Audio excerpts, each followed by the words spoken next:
Louvado seja o nome do Senhor. Pode tomar teu assento, por favor. Obrigado, meninos. Obrigado, meninas do louvor. Bom dia a todos. Tudo em paz com você? Incomoda a pessoa que está do seu lado e fala: bom dia, meu irmão. Está tudo em paz com você?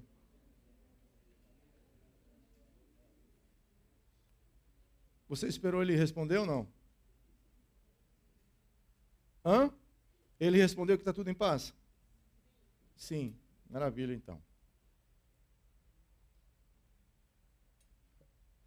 Queridos, a gente vem, há 2 domingos já que a gente vem falando sobre sabedoria, e a gente vai passar esses últimos 3 domingos do mês agora, falando sobre oração. E o primeiro domingo a gente entendeu que quem recebeu sabedoria? Quem recebeu sabedoria da parte do Senhor? Levante sua mão. E quem deseja receber, levante sua mão. Todos nós precisamos de sabedoria. Todos nós precisamos de uma sabedoria que vem da parte do Senhor. E nós falamos que a sabedoria, ela tem origem, ela tem princípio e ela tem propósito. A origem está em Deus. Toda sabedoria verte da parte do Senhor.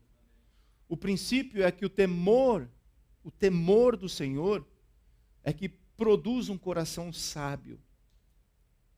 O temor do Senhor é que te evita de você fazer aquilo que não deve fazer. O apóstolo Paulo fala: todas as coisas me são permitidas. Você pode fazer todas as coisas, você é livre para fazer todas as coisas, mas você é livre pela sabedoria de Deus para escolher o que você vai fazer. Essa é a sabedoria de Deus. E essa sabedoria, ela vem de um coração que teme a Deus. O jovem pode namorar, pode passar por esse processo da vida, mas ele pode passar por esse processo com temor, ou ele pode passar por esse processo fazendo tudo aquilo que ele deseja fazer. E o propósito da sabedoria é nos ensinar a vivermos a justiça de Deus, a expressar a justiça de Deus. A sabedoria expressa a justiça de Deus. Quando Salomão ele revela aquela situação das 2 mães que estavam levando um filho, dizendo: ele é meu, ele é meu, ele é meu. Quando Salomão, pela parte do Senhor, através da sabedoria do Senhor, ele interpreta aquela situação e fala quem realmente era a mãe daquela criança, ali foi revelado a justiça do Senhor.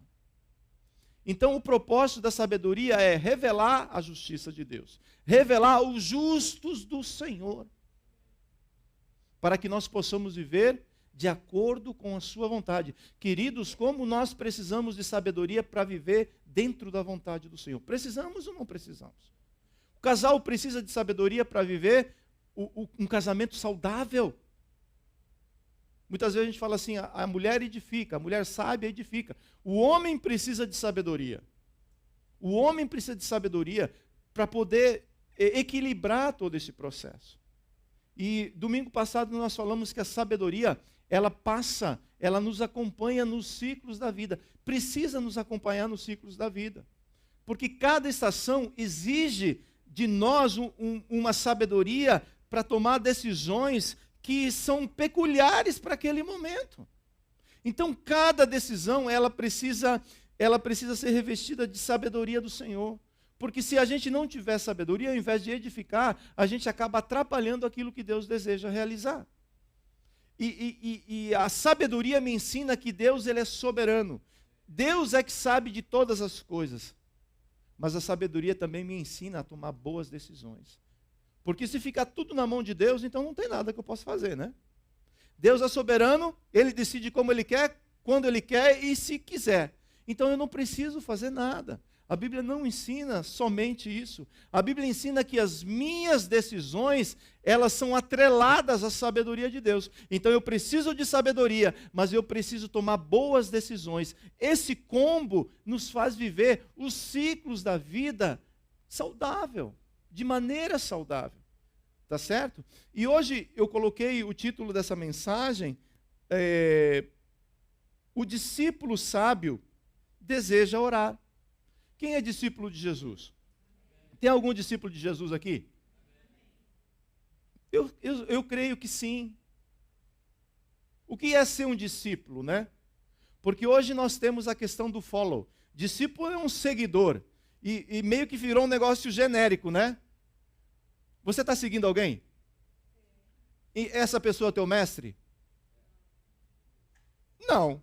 Você está seguindo uma pessoa.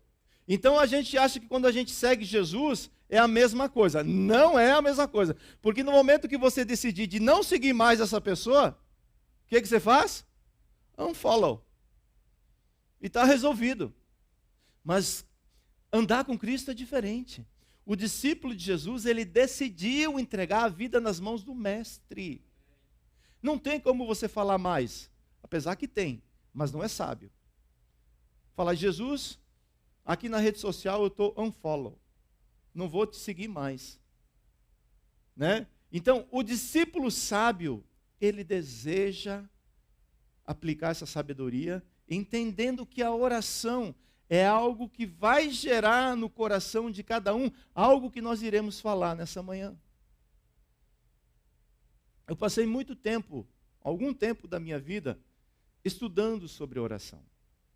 Se você for lá em casa, qualquer livro de oração que você queira ler, eu tenho ele para te emprestar. E depois de alguns anos eu entendi que aqueles livros me ajudaram a entender uma coisa.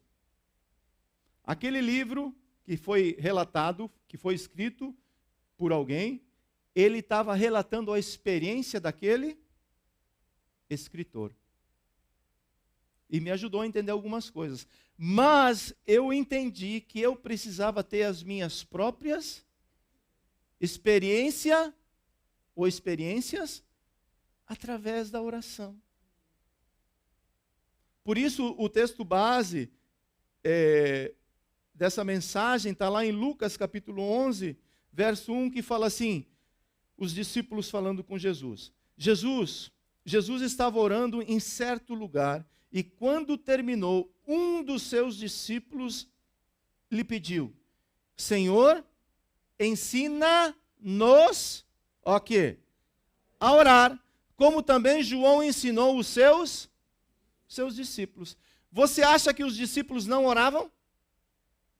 Você acha que eles não tinham uma vida de oração? O que vocês acham? Claro que sim, gente.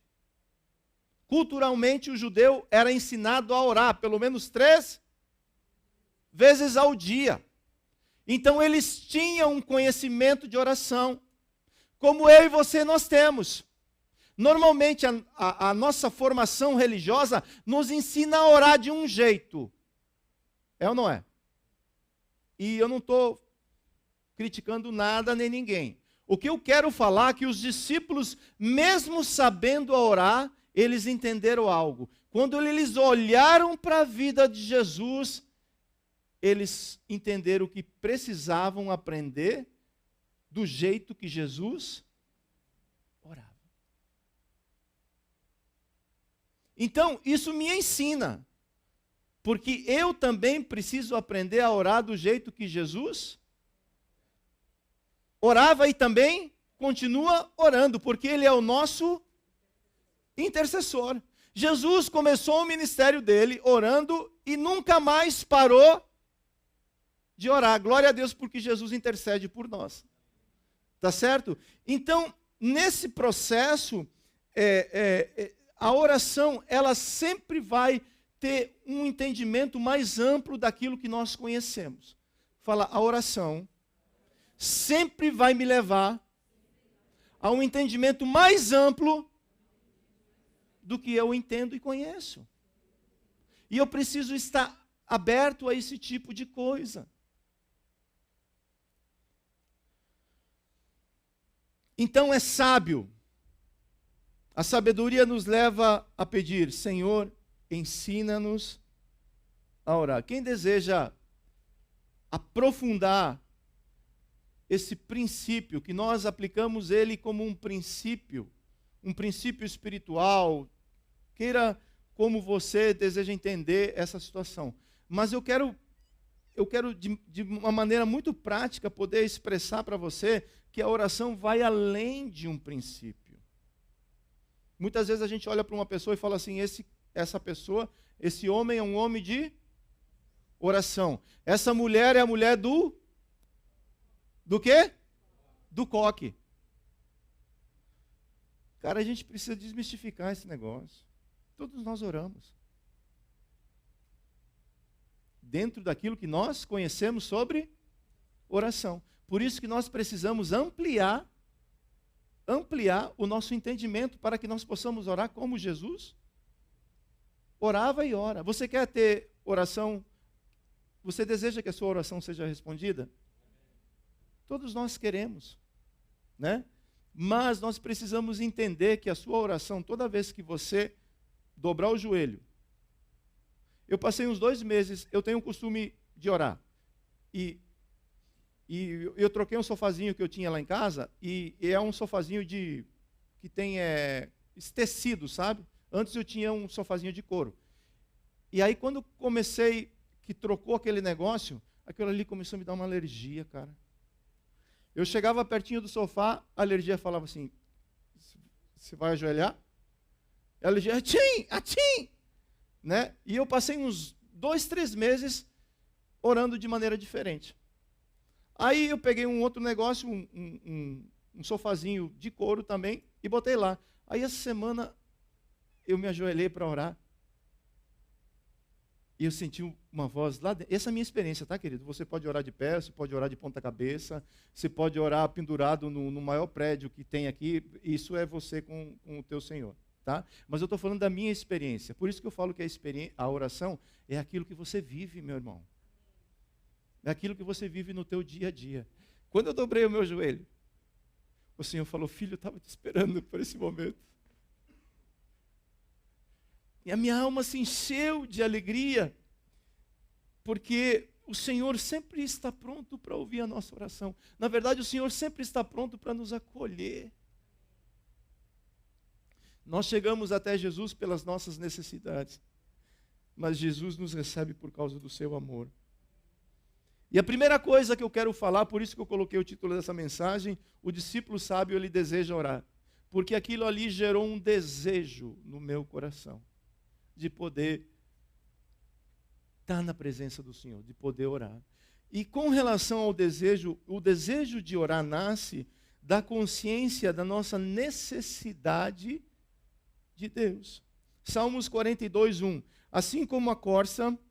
Desculpe, eu estou no boletim, me dá um minutinho aqui, deixa eu trocar o meu esboço. Ok. Assim como a corça suspira pelas correntes das águas, assim, por ti, ó Deus, suspira a minha alma. A oração nos ensina a ver como Deus vê, a ouvir o que Deus fala, a perseverar enquanto Deus trabalha e a confiar quando não entendemos os seus caminhos. Quantos vão para um tempo de oração sem saber para o lugar que você deve ir? Precisando de uma orientação, precisando de uma palavra, precisando ouvir a voz do Senhor. E é ali naquele lugar onde o discípulo sábio entende que a oração não muda apenas as circunstâncias. A oração tem poder para mudar qualquer coisa. E às vezes muda as circunstâncias. Mas às vezes Deus não muda as circunstâncias até que o teu coração mude. Às vezes Deus precisa me levar a uma mudança lá dentro para que algo de fora possa mudar. Então, o salmista está falando assim, uma corça era um bichinho que vivia no deserto e tomava bastante água. E só que a gente sabe que no deserto o que mais falta é o quê? Água.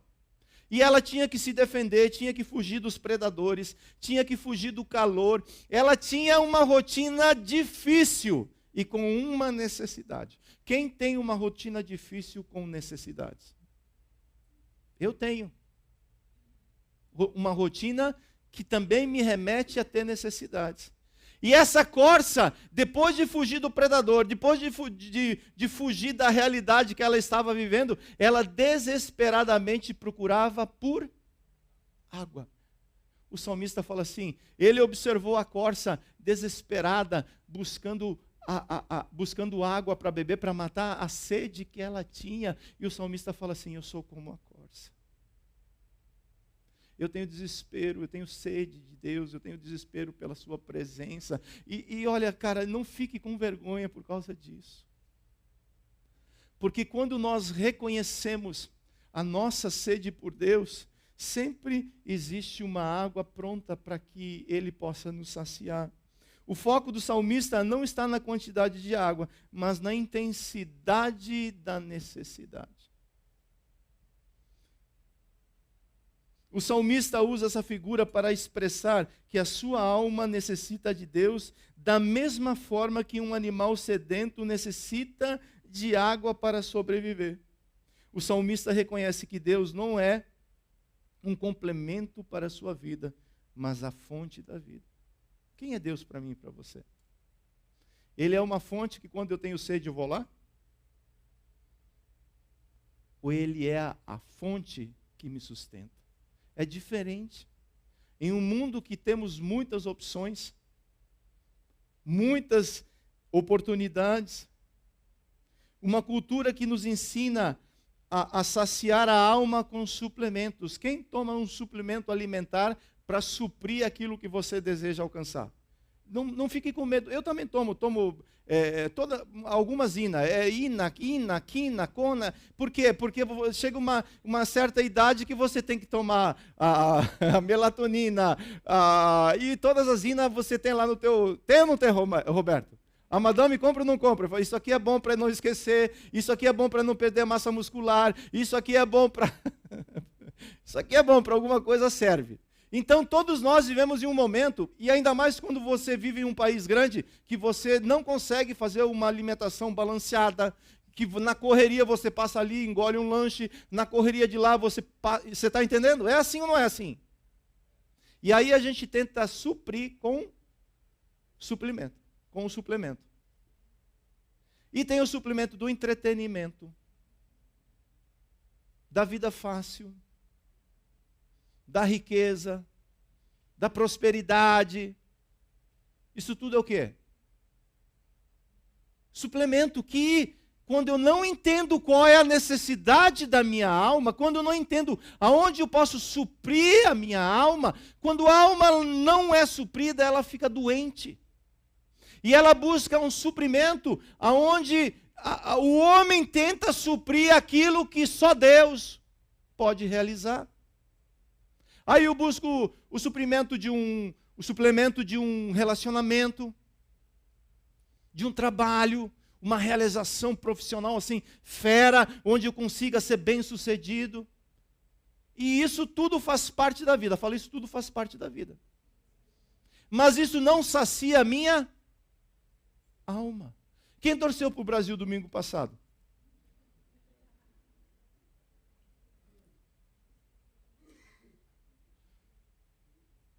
Algumas Copas atrás eu falei, eu não vou passar mais por esse perrengue.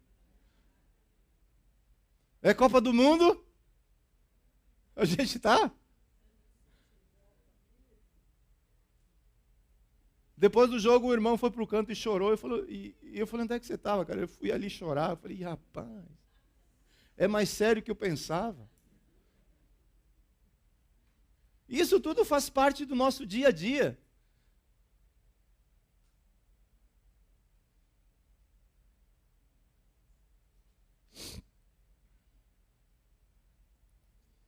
No entanto, como a alma foi criada por Deus para ser satisfeita pela sua presença, quantos receberam algo tão lindo e tão gostoso nesse momento de louvor? Sabe o que é isso? É um filho que é alimentado pela presença do Pai. E a alma, ela precisa desse alimento que só a presença de Deus pode suprir. João 4, 13 a 15. Jesus respondeu, quem beber desta água voltará a ter o quê? Sede. Mas aquele que beber da água que eu lhe der, nunca mais terá sede. Pelo contrário, a água que eu lhe der será nele uma fonte a jorrar para a vida eterna. A mulher samaritana lhe disse: Senhor, quero que me dê dessa água, para que eu não mais tenha sede, e nem precise vir aqui buscar. Muitas vezes nós nos encontramos nessa mesma condição da mulher samaritana. Quem criou um poço na vida? Quem tem um poço que ele se tornou um desejo ou um anseio que quando você vai lá, você acha que alguma coisa diferente vai ser oferecido para você para poder saciar a tua alma. Nós conhecemos a história da mulher samaritana. Quem conhece a história dela? Quantos relacionamentos ela já tinha passado? 5. E o 6º também não estava dando certo. É uma alma sedenta, é uma alma carente, é uma alma necessitada buscando resolver o vazio que está lá dentro em coisas e pessoas. E quando Jesus oferece uma água que vai resolver esse problema, ele fala: me dá dessa água porque está resolvida a minha vida. E ela achava que a água que Jesus ia dar era a água que ele ia tirar lá do poço de Jacó. Não, Jesus, a água que ele te dá, ele não tira do poço de Jacó. Ele tira da própria presença dele. É uma água que quando você bebe, ela cria um poço em você. E do seu interior, essa água vai matar a tua sede. E essa água vai matar a sede de outros sedentos. Assim como Jesus estava matando a sede daquela mulher, porque ele tinha água viva. Ele tinha água viva. E a água viva está na sua vida. É o Espírito Santo de Deus que já está aí. Às vezes a gente fala assim: Senhor, eu quero sentir a tua presença. Você não precisa sentir a presença de Deus, meu irmão. Você precisa manifestar a presença de Deus. Ela já está aí. Então você foi um sedento uma vez. Ou talvez você está sedento hoje, buscando resolver esse problema que está na sua alma. E que nem sempre é resolvido através dessas coisas que nós estamos falando. Nenhuma experiência foi, essa mulher samaritana, nenhuma experiência foi suficiente para satisfazer a sede da sua alma. Jesus mostrou que o problema não era apenas a sua história. Muitas vezes a gente acha que o problema da minha alma está na minha história. O problema da sua alma não está na tua história. A sua história talvez causou um problema na sua alma, seja trauma, seja o que for. Mas o que resolve esse problema é você entender que a tua alma, existe alguém que quer habitar nela e que quer gerenciar ela de acordo com sua vontade. A mulher samaritana achava que o problema dela estava na história dela. Muitas vezes a gente vem de uma história complicada e nós achamos que a nossa história é isso mesmo e não pode mudar. Eu conheço algumas histórias aqui onde, pela sede da alma, as pessoas buscam outras coisas para satisfazer o vazio que está lá dentro, aquela ansiedade de ter alegria, de ter paz, de ter um momento feliz. E aí a gente busca subterfúgios, a gente busca outras coisas que produzem uma alegria, uma satisfação momentânea. Mas essa satisfação momentânea, depois disso, gera uma prisão. E Jesus fala para a mulher: mulher, eu tenho liberdade para você e para a tua alma. Onde é que nós precisamos adorar? É aqui, é ali? Não, não, não, não, não. Os verdadeiros adoradores adoram o Pai em espírito e em verdade. Muitas vezes nós não conseguimos romper espiritualmente porque a nossa alma está presa em algum lugar do passado. Quando Jesus ele entrega 5 talentos para um servo, 2 talentos para o outro e 1 talento para o terceiro servo. Os 2 que estavam bem, saudáveis, o que eles fizeram? Saíram multiplicar. Saíram fazer com alegria. A Bíblia fala que rapidamente, com alegria, eles saíram para fazer aquilo que Deus entregou para eles fazerem. Mas a alma cansada, a alma enferma, a alma que não consegue entender quem é Cristo, ela não faz isso. Ela tem medo e enterra, fala, esse negócio não é para mim. Não adianta investir na minha vida porque eu não dou certo. Não adianta investir na minha vida porque nada muda. É uma falta de conhecimento de quem é Deus. Ele fala assim, o Senhor é injusto, o Senhor é brabo, o Senhor busca onde não plantou. E Jesus fala assim, infiel, você é infiel porque você está sendo fiel à tua alma e, consequentemente, você não consegue me conhecer verdadeiramente. Por isso que nós precisamos, com relação a esse princípio da oração, nós precisamos ter uma alma restaurada pelo Senhor, porque não é por aquilo que eu faço ou deixo de fazer. Uma alma plena, uma alma que tem sede da presença de Deus, uma alma faminta tem multiplicação de pães. Jesus só multiplica pães porque tem famintos. Faz sentido multiplicar pão para uma multidão que está satisfeita? Não. Você está entendendo? Jesus mostrou que o problema, como eu falei, não estava na sua história, mas a fonte onde ela buscava a satisfação. Somente a água viva que ele oferece pode saciar plenamente a alma humana. Mateus 5,6. Bem-aventurados os que têm fome e sede de justiça, porque serão o quê? Saciados. Como eu falei, Jesus vivia no meio de um povo com muitas necessidades.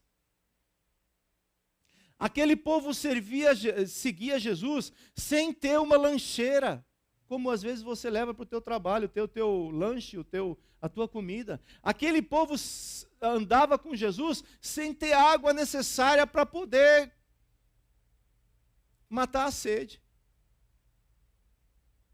E eles sabiam o que era ter fome e ter sede? Sabiam ou não sabiam? Por isso Jesus fala assim, bem-aventurados que têm fome e sede de justiça, porque esses serão saciados.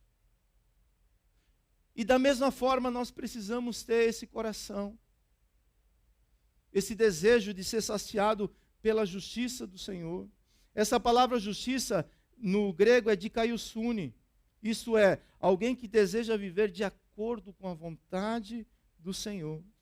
Mateus 1,35, tendo-se levantado de madrugada, quando ainda estava escuro, Jesus saiu e foi para um lugar deserto e ali orava. Segundo lugar, uma vez que o desejo, eu entendo que o desejo nasce na consciência que eu preciso de Deus. Por que você ora? Porque eu tenho uma necessidade. Sim, faz parte. Mas a sua necessidade não é só essa. Se a gente buscar o Senhor só por causa das nossas necessidades, a gente vai entender uma parte da oração. O motivo principal pelo qual o Senhor nos ensina a orar é para que nós possamos desenvolver com Ele um relacionamento. Onde aquilo que você pede, Ele já sabe da tua necessidade. Quando você tem relacionamento com uma pessoa, a necessidade daquela pessoa, ela fica visível, não fica? Por isso que eu falo, gente boa, corpo de Cristo. Às vezes, nós pedimos por uma intervenção ou por uma ajuda porque nós estamos andando longe. Se você andar colado no corpo, se você andar como corpo de Cristo, as pessoas vão ver a tua necessidade. E o corpo de Cristo se move para poder atuar, interferir e ajudar. Se nós, como seres humanos, sabemos fazer essas coisas, quando você anda colado com Jesus, você acha que o que vai acontecer com a sua vida?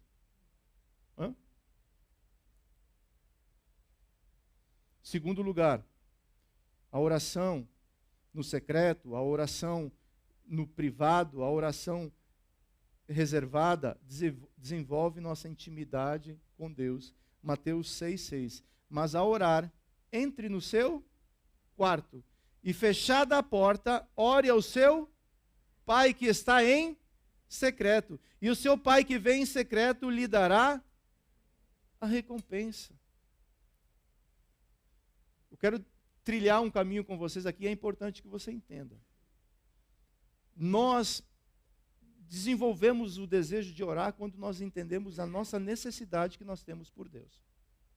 Mas esse desejo, se ficar só num desejo e não se transformar em intimidade, é um relacionamento de toma aqui, dá acolá. Então, quando Jesus chama os seus discípulos, primeiro ele chamou para relacionar. E muitas vezes nós fazemos isso, não fazemos? Vamos nos relacionar. Mas se ficar só num relacionamento, isso tende a ficar um negócio frio. Porque no relacionamento, eu posso conhecer a pessoa, mas eu não conheço a necessidade daquela pessoa. E não desenvolvo automaticamente intimidade. A intimidade é algo tão profundo que se tornou uma raridade nessa geração. Porque a intimidade, quando você tem intimidade com uma pessoa, você vai conseguir falar aquilo que realmente está no teu coração. Se você não tem uma intimidade com a pessoa, você não vai abrir o teu coração. Você vai ser superficial. Então, muitas vezes, nós não temos essa profundidade porque ainda não, ou estamos desenvolvendo a nossa intimidade com o Senhor. A intimidade, ela é cultivada em um lugar apropriado. Quem deseja promover intimidade, a intimidade tem um lugar para isso. A pessoa saudável não sai produzindo intimidade em qualquer lugar. Você entende o que eu estou falando ou não? A intimidade tem um lugar apropriado para que ela possa ser desenvolvida. E aqui, nesse contexto, naquela cultura, as casas não eram como é a sua casa hoje, bonita. Eu conheço a casa de alguns e a sua casa é chique. Eu imagino se o apóstolo Paulo estivesse visitando a minha e a sua casa hoje, com uns 3, 4 carros na frente da garagem, ar-condicionado, televisão na sala, não sei aonde, nada contra, sabe? Nada contra. Glória a Deus por isso. Mas naquela época, não era assim. A casa era uma coisa muito simples, onde o ambiente era separado por uma cortina. Quando tinha uma cortina. E uma casa top, de luxo, normalmente essa casa tinha um quarto reservado. E nesse quarto reservado tinha uma porta com uma tranca. E tudo que era de valor era guardado aonde? Naquele quarto. E quando Jesus estava ensinando sobre oração, ele fala assim: entra no quarto secreto, onde tem as coisas de valor. Porque se você entrar no quarto secreto, onde as coisas de valor estão lá, você será recompensado. O Pai vê no secreto e o Pai recompensa no secreto. Então, muitas vezes quando Deus ele promove uma bênção no ambiente aberto, é porque primeiro ela foi dada onde? No secreto. A intimidade não é construída por encontros ocasionais, mas por meio de um relacionamento constante. Êxodo 33, de 7 a 11. Ora, Moisés costumava pegar a tenda e armá-la para si. Olha aqui para mim. Quem era Moisés nesse contexto? Fala, cara. Moisés tinha alguns servos? Ele podia falar assim: pega esses pedaços de pau e vai lá armar a minha. A gente às vezes faz isso, não. Nada contra a oração comunitária. Ela está aí, faz parte e a gente vai trabalhar com relação a isso. Mas eu quero falar para mim e para você, que é um discípulo sábio, que é uma discípula sábia, você precisa pegar os teus 4 pedaços de pau, a loninha e construir uma tenda para você. Moisés, ele construiu uma tenda para si. Para si. Onde ninguém, aqui nesse contexto, as pessoas viam. Mas, olha o que fala mais. Fora, bem longe do arraial. No lugar tranquilo. Ontem eu estava terminando de escrever a mensagem, aí a Nilka entrou e começou a fazer algumas coisas. Quando eu estou concentrado, barulho é igual Satanás para mim. Eu peguei, a sabedoria tem nos ensinado muita coisa, né? Peguei o meu iPad e fui para um outro ambiente da sala. E ela falou, por que você está aqui? Eu falei, guess what? Eu não queria te incomodar. Eu sei que você não queria me incomodar.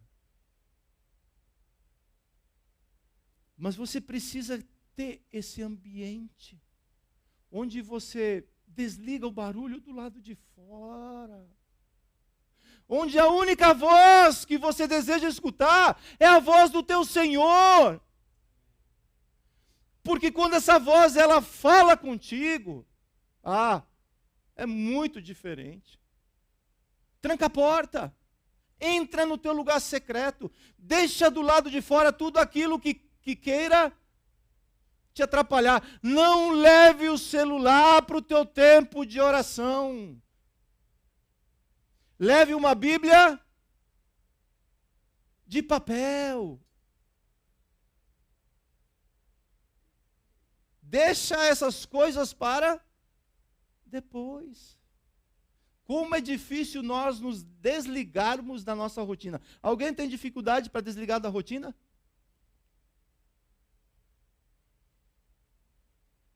Só que Moisés, um cara super ocupado, um cara que tinha muita coisa para fazer, ele conseguiu construir uma tenda para si. Ele a chamava como tenda do encontro. Todo aquele que buscava o Senhor saía à tenda do encontro, que estava fora do arraial. Fora do arraial que te incomoda, que às vezes tira a tua atenção.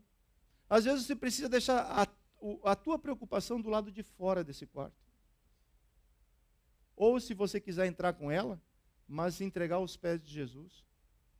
Fora do arraial. Quando Moisés saía para a tenda, fora todo o povo se erguia, cada um em pé à porta da sua tenda, e seguiam-no com os olhos até ele entrar na tenda. Quando Moisés entrava na tenda, descia o quê?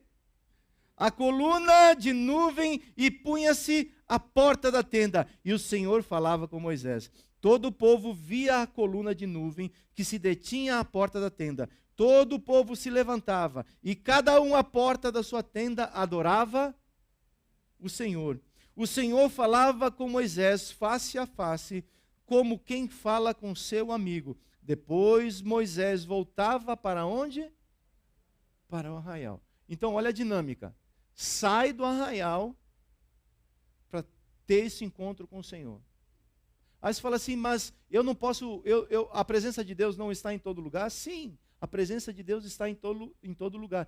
Mas eu e você precisamos cultivar um lugar de paz, um lugar separado, onde a gente consegue realmente trabalhar com a nossa alma, para depois, quando você volta para o arraial, você conseguir ter paz para lidar com as coisas da vida. Você acha que Moisés fazia isso primeiro porque ele desejava ter um relacionamento com o Senhor, porque a missão nunca vem antes da comunhão. A missão de Moisés era árdua? Era ou não era? Sim. Mas como é fácil nós trocarmos a missão, a comunhão pela missão. O que você está fazendo? Estou muito ocupado. Muito ocupado. E aí eu não tenho tempo para mais Nada. Sabe quem é o gerente do teu tempo? Sabe quem gerencia o seu tempo? Você faz ideia ou não? Rogério, sabe quem gerencia o seu tempo? Quem? Muito bem. Então não tem desculpa, né? Porque Deus, ele é tão maravilhoso que ele te dá autonomia para você gerenciar o tempo que é dele. Então, intimidade não é um superativismo. É onde eu estou muito ocupado. Isso é sinônimo de intimidade. Não. É necessário entender que isso, desenvolver intimidade precede a qualquer outra coisa. O que começou com uma rotina transformou-se em um relacionamento. Às vezes fica um negócio meio que mecânico, sabe? É assim ou não é? Você vai começar algo, fica meio que mecânico, né? Aí fica uma rotina meio que mecânica. Mas espera, essa rotina mecânica vai se transformar em um relacionamento. Esse relacionamento vai se transformar em intimidade. E essa intimidade vai se tornar em um prazer que você vai ir desenvolvendo. Esse é o problema da oração. O problema da oração é quando eu não vejo nada, quando eu não escuto nada e quando nada está acontecendo. Alguém entende o que eu estou falando ou não? Mas, querido, é porque Deus está trabalhando no processo. Quando você ora, você precisa entender, quando eu oro, quando você ora, algo novo começa a acontecer. Quando você ora, quando a igreja ora, no mundo espiritual, algo novo começa a acontecer. Por isso que há resistência. Daniel, quando ele faz a oração, quando ele clama ao Senhor, a Bíblia fala que no momento que ele pede ao Senhor, Deus enviou o quê? A resposta. Mas só que entre a resposta e a concretização da resposta, tem um inimigo e o mundo espiritual que quer paralisar a bênção que Deus tem para a sua vida. Por isso que é necessário perseverar. A viúva, quantas vezes ela batia na porta ou bateu na porta do juiz que não temia Deus? Ela falava assim: julga, julga, julga, julga, me ajudem, julga a minha causa. Quantas vezes? Até ela incomodar o juiz, e o juiz falou: se eu não resolver a causa dessa mulher, ela não vai me deixar em paz. E Jesus fala assim: se esse homem ímpio respondeu uma mulher justa, quanto mais o Pai de vocês, que Ele é justo. Quando você bate na porta de Deus, quem te atende é o próprio Deus. E Ele fala o que você precisa.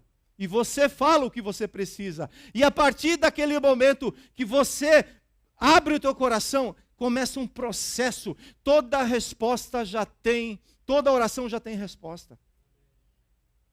Toda oração sua já vem protocolada com uma resposta. Tem o sim, tem o espera e tem o não. Só que toda vez que eu peço algo, eu só quero ouvir uma coisa de Deus. O que é, Jader? O sim.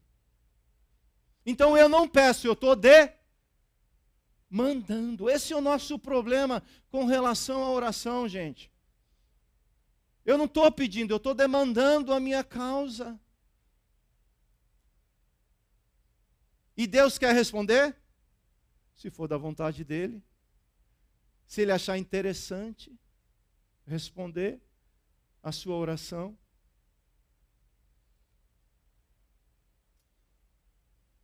João 15:15. Já não chamo vocês de quê? Por quê? O servo não sabe o que o seu senhor faz, mas tenho chamado vocês de... Por quê? Tudo o que ouvi do meu Pai. Nesse relacionamento de oração, quem você quer ser? Quem? Entendendo que o amigo nunca deixa de ser servo. O servo, na maioria das vezes, faz aquilo que lhe é mandado.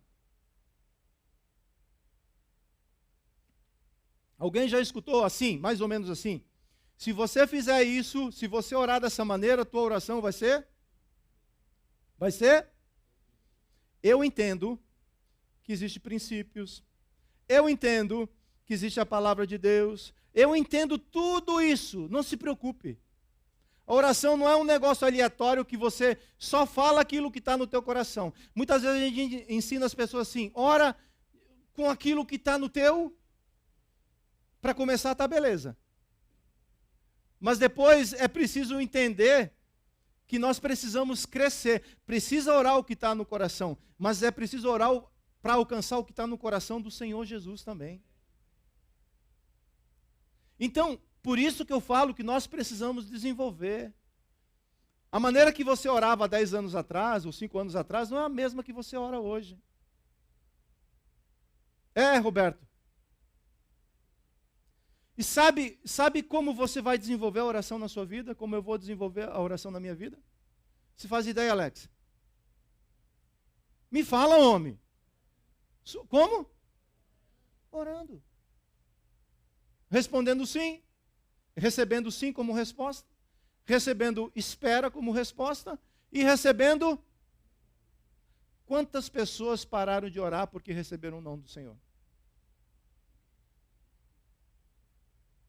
E eu não falo isso com alegria. É triste. Por quê? Porque nós precisamos, que nós não demandamos, nós oramos, é diferente.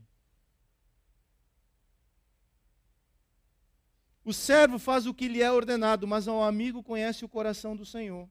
Na oração, somos convidados para ir além dos pedidos e desenvolver um relacionamento profundo, no qual aprendemos a discernir e amar a vontade do Senhor. A oração precisa me levar a entender e amar a vontade do Senhor.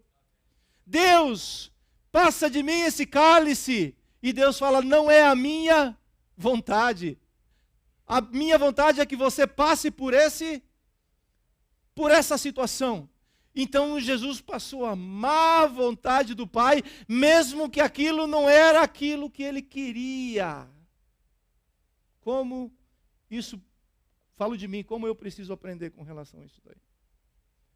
Eu amo a minha vontade e a minha necessidade.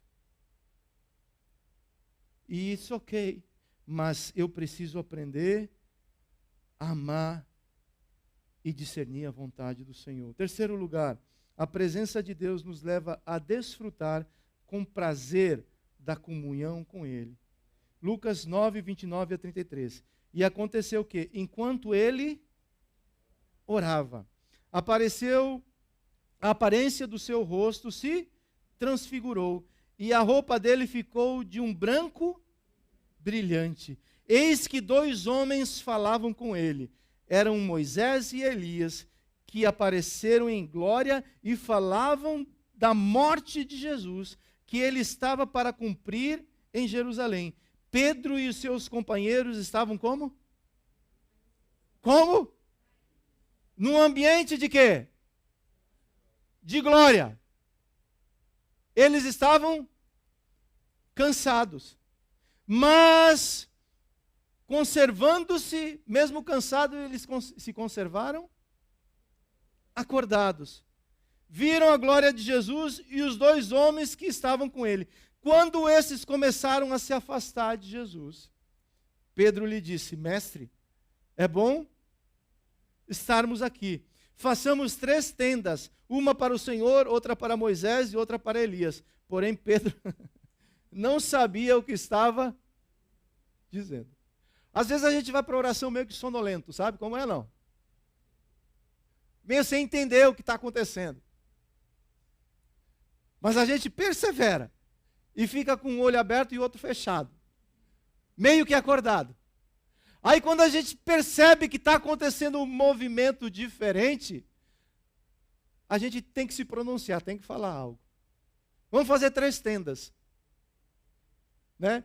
E intencionalmente, você acha que Jesus foi intencional quando convidou Pedro, João e Tiago para essa experiência?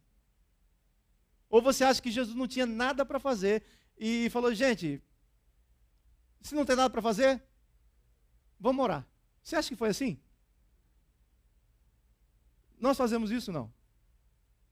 Maurílio, você tem alguma coisa para fazer? Não, então vamos orar. Jesus, ele tinha tanta coisa para fazer, por isso ele orava. Ele orava e ensinava os outros a ter experiência com o Senhor. Porque o que mantém essa vida de oração, não é cobrar. Não é dizer, você está orando, Sueli? É por isso que não sei o quê. Quanto tempo você está orando, Maurílio? Eu vou falar de contra aqui hoje. Ou quanto tempo você está orando, Wesley, por dia? Não me fala, por favor. Roberto, quanto tempo? Aí a gente começa a ser legalista, achando que a minha oração é a que determina o que Deus já fez por mim. Querido, a tua oração não vai mudar o que Jesus já fez por você. A tua oração vai mudar você. É diferente, por isso que eu preciso orar. E preciso aprender a como me comportar num ambiente onde a presença de Deus ela é revelada. Então eu falei sobre o desejo de orar, eu falei que esse desejo precisa se tornar em intimidade, e por último, essa intimidade ela se torna em algo prazeroso. Quem faz algo que você sente prazer em fazer aquilo que você está fazendo? É prazeroso. Você precisa ter coisas na tua vida que te gere esse momento de prazer, seja ir na academia, seja andar de bicicleta, seja fazer alguma coisa, seja ir no barbeiro, fazer a barba, fazer cabelo, quem tem, fazer a unha. Não, maridão, não prive a sua esposa de fazer a unha, porque isso é um investimento na alma dela. Quando você paga 30, 40, ela fala assim, esse cara me ama com a alma dele.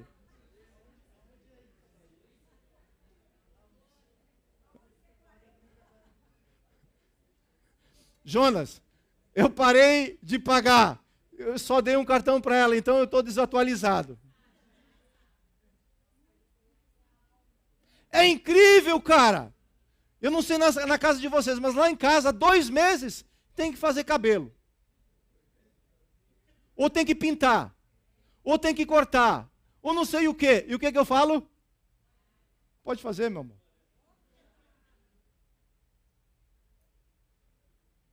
Então, assim, você precisa ter alguma coisa nessa vida que você faça no natural, que gere esse prazer no teu coração. Você precisa ter um tempo para você, meu irmão. A demanda é enorme. O servo não é aquele que faz tudo o que é demandado para fazer. O servo é aquele que faz a vontade do Pai. Então eu preciso entender que se eu não cuidar de mim, fala assim, pastor, cuida de você. E você me ajuda a me cuidar. Entendeu ou não? Então é necessário, mas só que o prazer que está sendo falado aqui, lá no Éden, a palavra Éden, jardim do Éden, no hebraico significa jardim do prazer, o jardim do deleite. Então, quando Deus criou o homem, Ele colocou em qual ambiente que o homem foi colocado? Num ambiente de proteção, num ambiente de prazer, num ambiente de deleite, num ambiente de alegria. E Adão, ele era um ser totalmente suprido pela presença de Deus. Sabe por que nós batemos cabeça de um lado para o outro? Porque nós entendemos que o nosso prazer, esse que eu falei, de fazer unha, essas coisas, faz parte da vida. Mas isso daí, depois de 15, não sei quanto tempo dura a unha que você faz, tem que ir lá e ter um novo prazer. Isso faz parte da vida. Mas o que a Bíblia está falando, que existe um prazer, um deleite que é investido na sua alma. Que somente o Senhor pode realizar.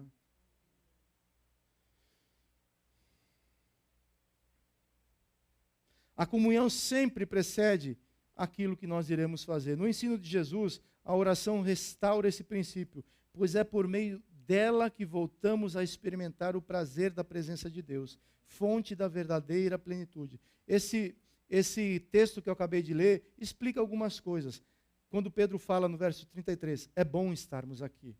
Pedro experimentou a glória de Cristo e imediatamente desejou permanecer dela. Por que você acha, olha para mim aqui, por que você acha que a igreja primitiva orava tanto? Você faz ideia, não? Quem que estava lá na igreja primitiva? Me ajuda. Os discípulos, os apóstolos, quem mais? Estevão, uma galera. Por que Pedro orava? Porque a vida dele foi restaurada onde? Na presença do Senhor. Por que Paulo ensina a orar sem cessar?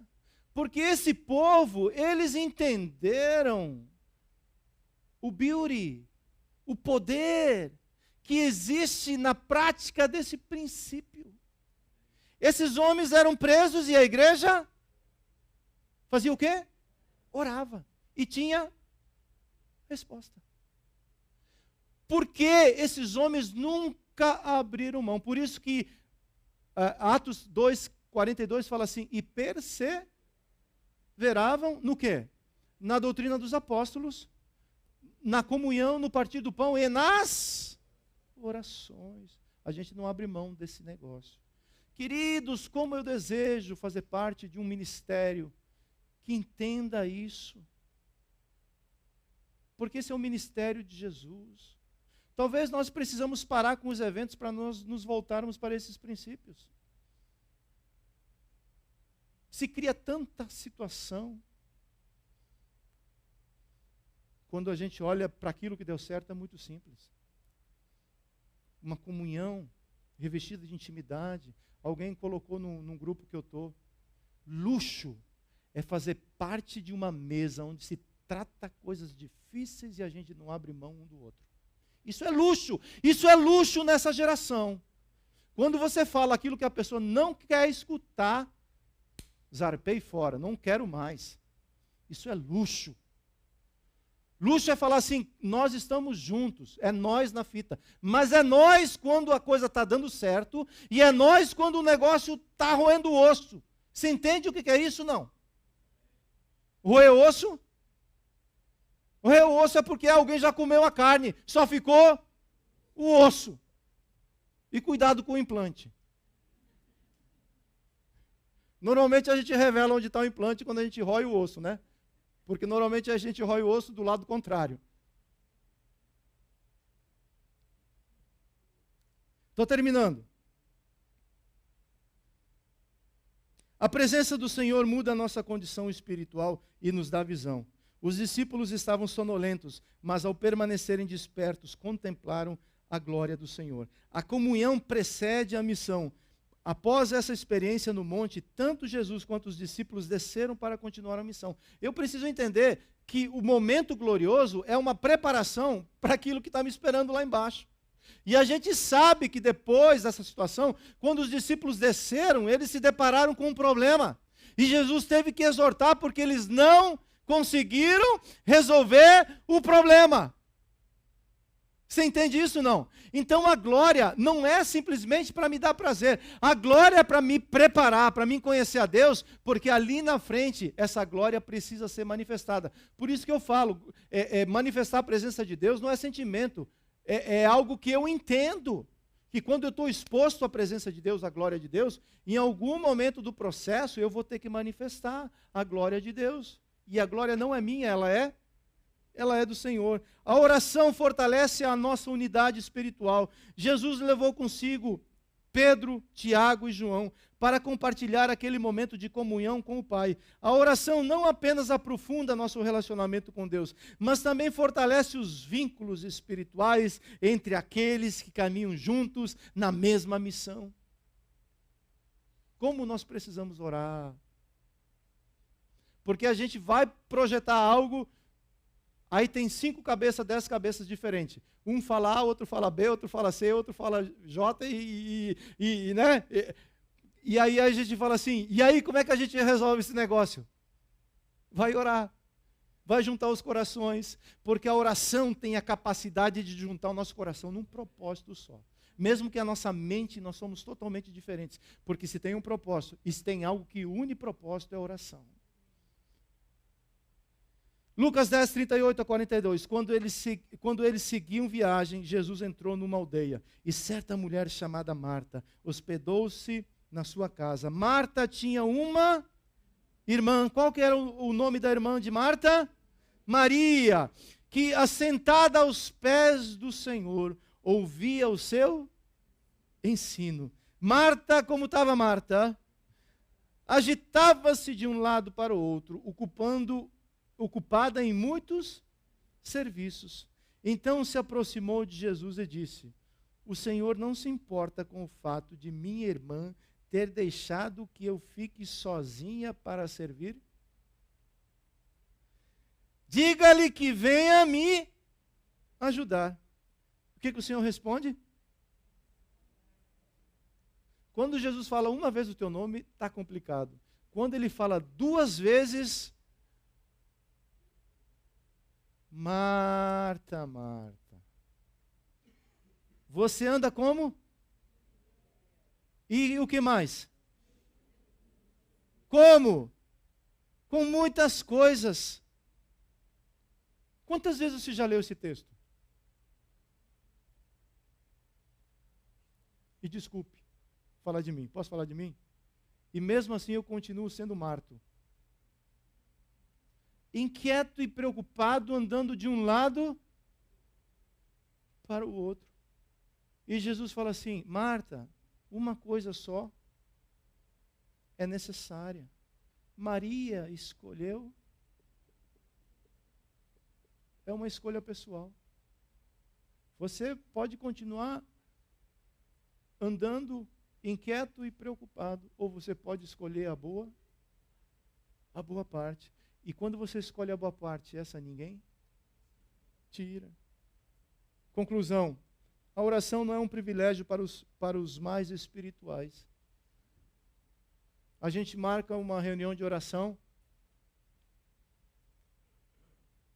Eu sei que às vezes a gente precisa vencer a nossa humanidade.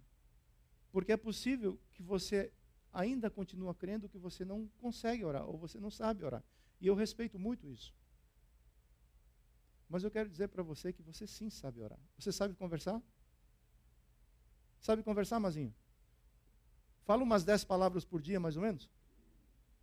Para lá. Então, se você sabe conversar, você também sabe orar. Converse com o Senhor. Fale com o Senhor. Deixe outros conversar e falar com o Senhor. Quando você chama alguém para orar, a tua oração até 3, 4 minutos, as pessoas estão orando com você. Depois de 4 minutos, as pessoas estão orando por você. E se passar disso, você já está orando sozinho. Seja específico. Não é por muito falar. A tua oração intercessória você faz em casa. Você tem o dia todo para fazer. Mas quando a gente está orando em comunidade, seja específico. E dê espaço para outros. Incentive a outros a desenvolverem esse coração que deseja aprender a orar. Por isso a oração não é um privilégio dos mais espirituais, mas é uma necessidade de todos. Quando reconhecemos nossa total dependência de Deus, passamos a buscá-lo com perseverança. A comunhão diária desenvolve intimidade. A intimidade gera prazer. E esse prazer nos revela que Deus é a maior recompensa da oração.